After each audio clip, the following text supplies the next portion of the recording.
Olá, olá meninos, sejam todos muito bem-vindos, professor Eduardo por aqui. Ontem eu deixei disponível para vocês um link sobre um material de como fazer resumos. Se ficar um áudio muito ruim, gente, é porque eu estou de mudança, então estou numa salinha aqui que não tem móvel nenhum. E então está dando muito eco, muito retorno para mim.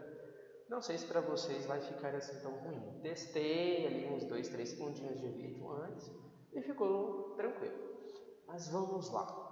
Meus queridos, por que eu trouxe esse material de como fazer resumos? Eu quero que você entenda o seguinte: qualquer conteúdo que você vai estudar, não importa ele qual seja, você precisa de estratégias para poder absorver melhor aquele conteúdo, aquela informação, para assimilar aquilo. E resumo é uma excelente maneira de você fazer isso.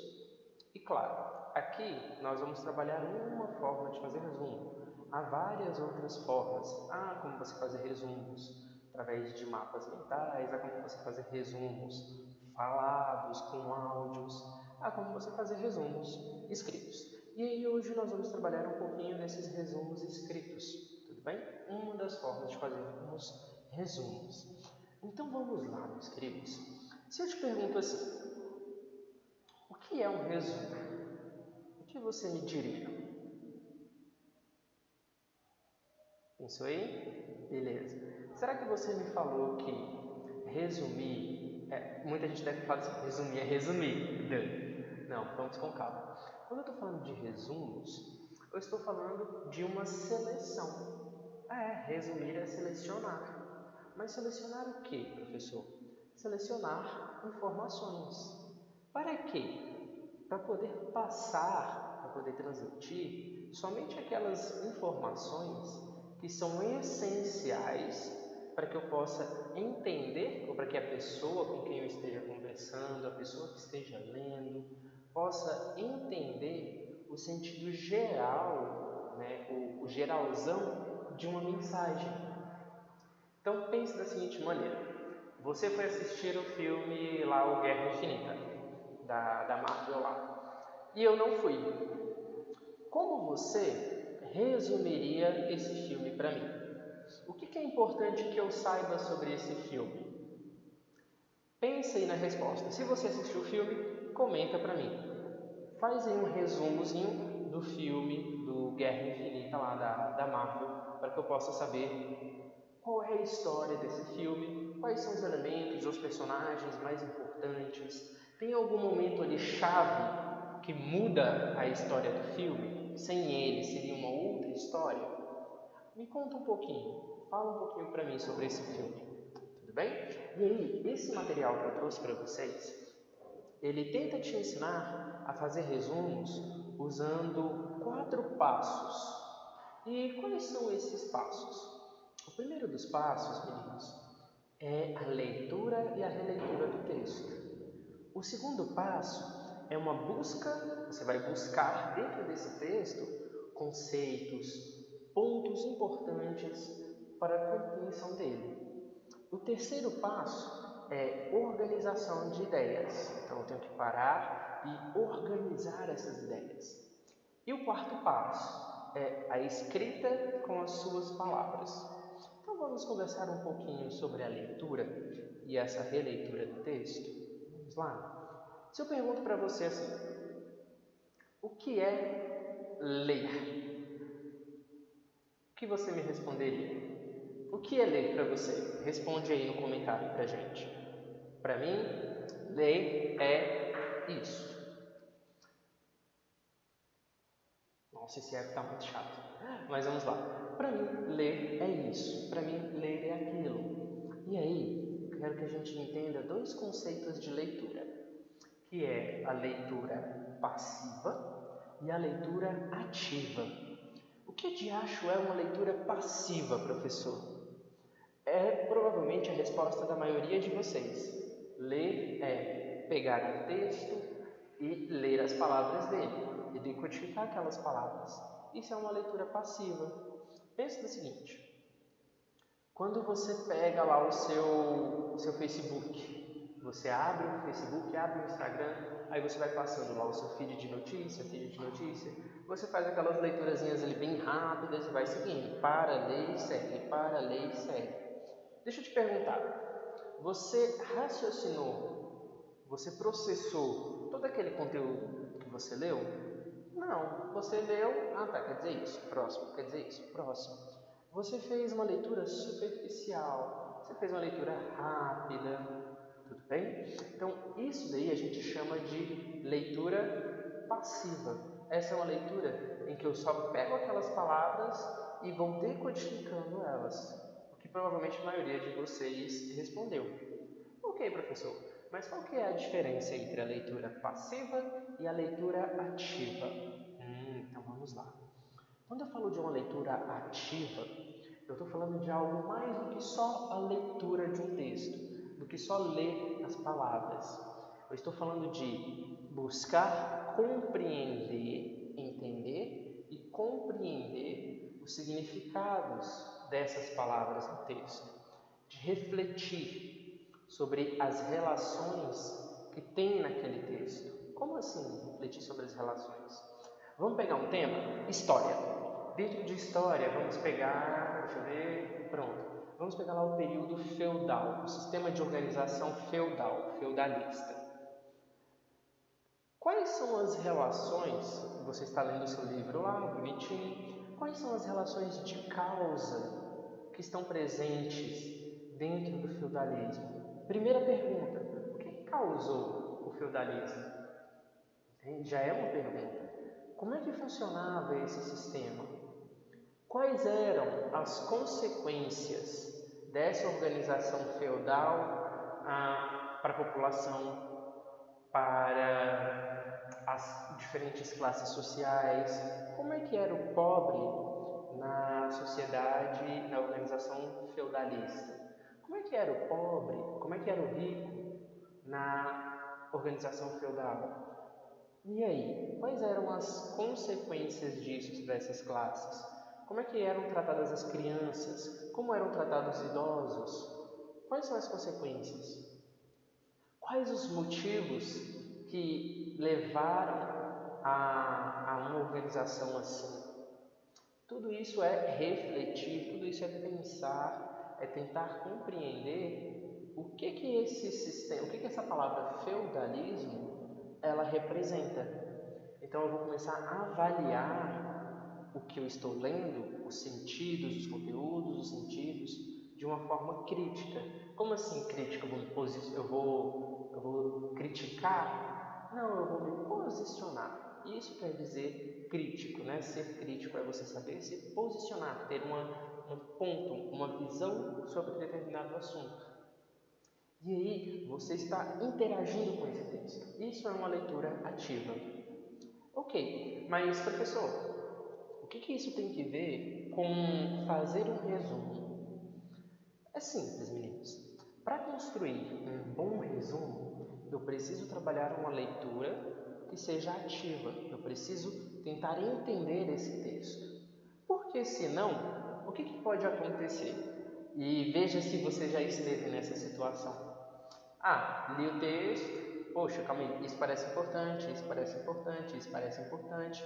Quando você vê, você já copiou praticamente todo o texto. E muitas das vezes o seu texto sai maior do que o texto original, não é? Bacana. Isso não é um resumo. Você está fazendo uma versão ampliada, vamos colocar assim dizendo, daquela obra. Então eu preciso fazer essa leitura que ela seja ativa. Ok, professor, mas como é que eu faço isso? Uma das maneiras mais fáceis, mais simples de trabalhar uma leitura que seja ativa só um momentinho, pronto. É fazendo o seguinte, é pegando... Eita, recebi uma ligação que me tirou da concentração. Vamos lá.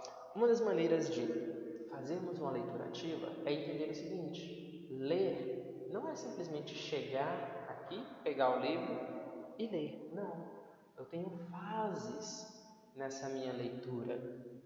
E quais vão ser essas fases? Nós vamos dividir a leitura em 3. A primeira é a pré-leitura. O primeiro momento de leitura é a pré-leitura, que na verdade ele acontece antes de se ler. E o que vai acontecer na pré-leitura? Na pré-leitura, eu vou levantar... Só um momento, meninos.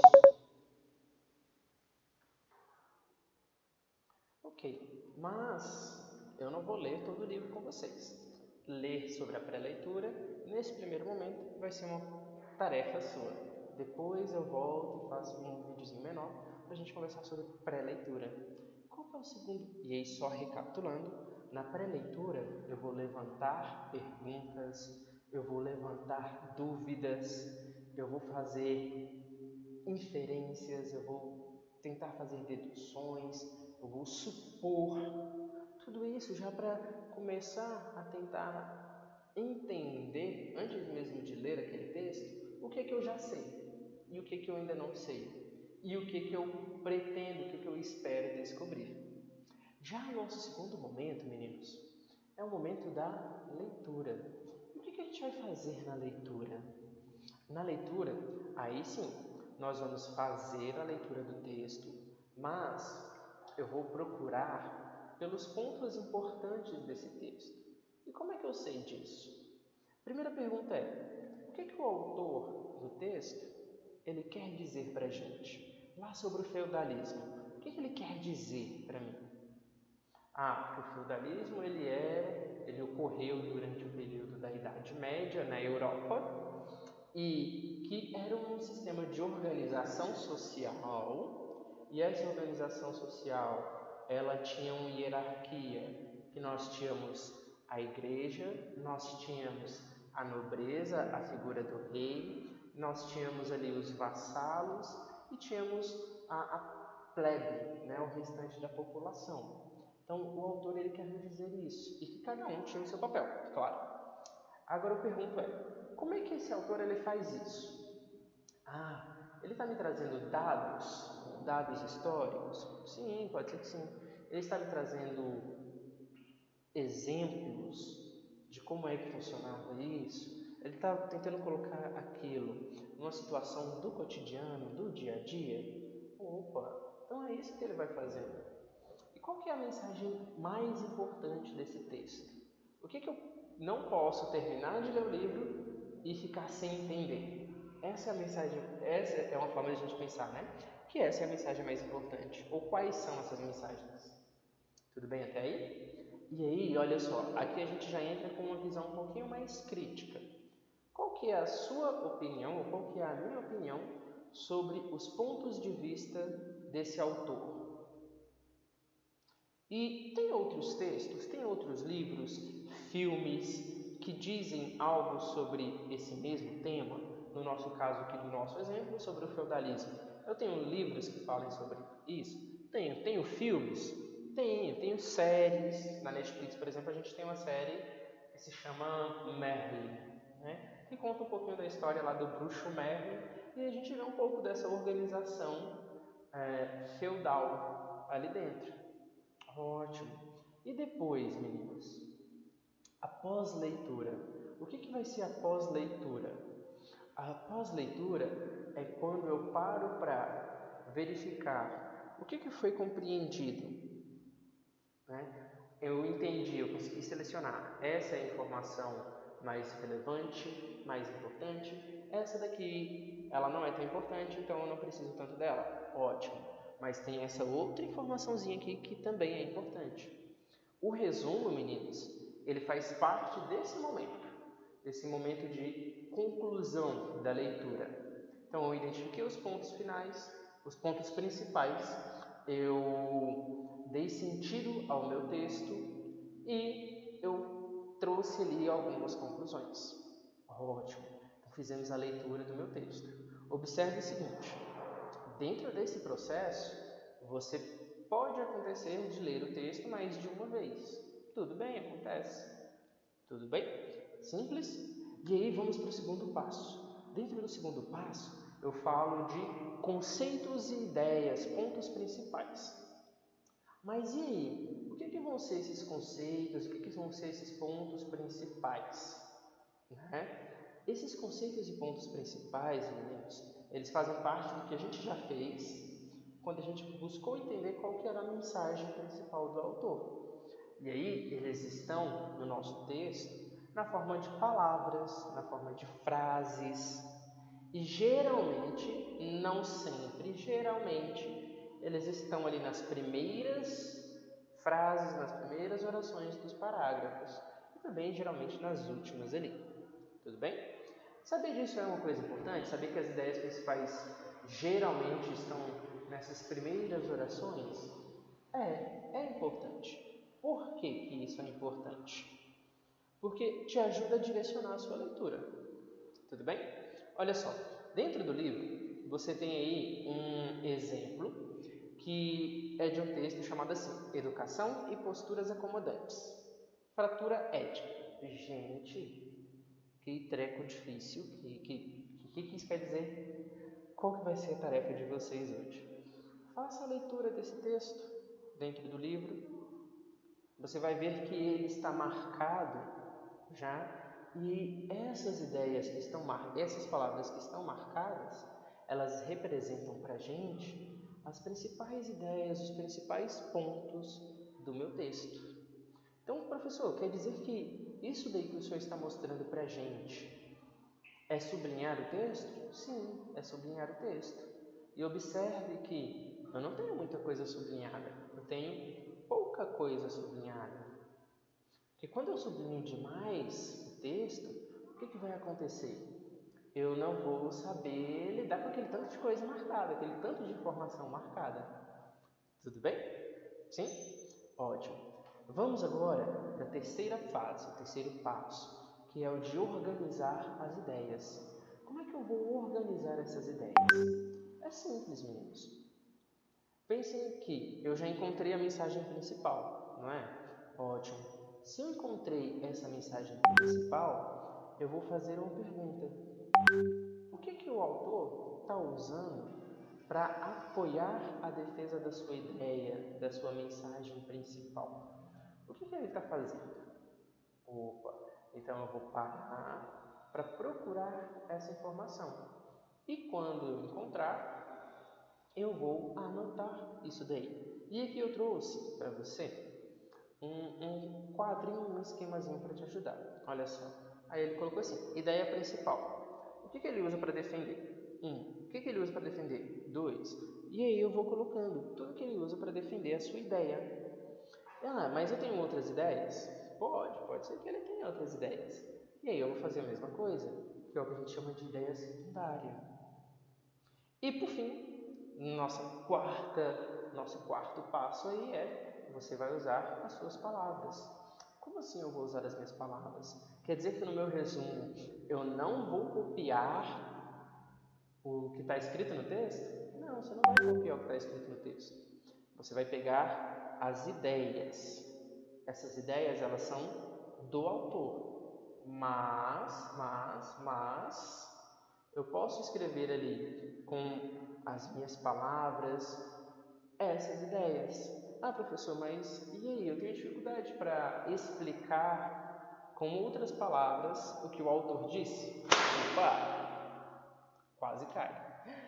Normal. Para isso, existe uma coisinha chamada dicionário de sinônimos.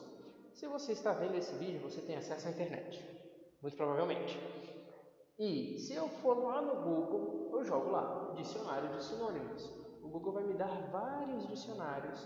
E aí, o que é um dicionário de sinônimos?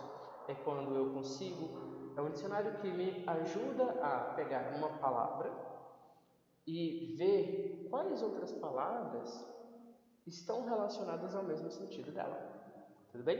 Meus queridos, eu sei que já ficou um pouquinho grande aí nosso vídeo, estamos batendo os 20 minutos. Minha sugestão: leia esse material. É um material bem simples para você ler, é um material simples para você entender. Leia, releia, lembre-se que você pode e você deve, e fica aí a minha dica, você deve utilizar esse material sempre que for preciso, porque você vai estar em contato com muitos textos, com as aulas dos professores, e é importante nesse momento você ser um pouco mais independente. Eu li uma aluna, ela colocou uma coisa muito interessante essa semana em um dos comentários, que foi o seguinte: professor, em 2020 eu aprendi que eu preciso ser mais independente. Eu aprendi que eu sou capaz de ser mais independente, de fazer as coisas mais por mim. Eu aprendi em 2020 que os meus estudos, eles são muito importantes para mim e que se eu não fizer nada, ninguém vai fazer. Cara, eu achei isso muito bacana, é um pensamento muito maduro. E eu quero deixar para vocês hoje, essa nossa terceira aula aí, esse pensamento dessa aluna. Não é um pensamento meu, é um pensamento de uma aluna, de uma colega de vocês. E isso é muito bacana. Então, meus queridos, desejo-lhes uma boa leitura, desejo-lhes boas aulas e, novamente, sejam muito bem-vindos. Até mais!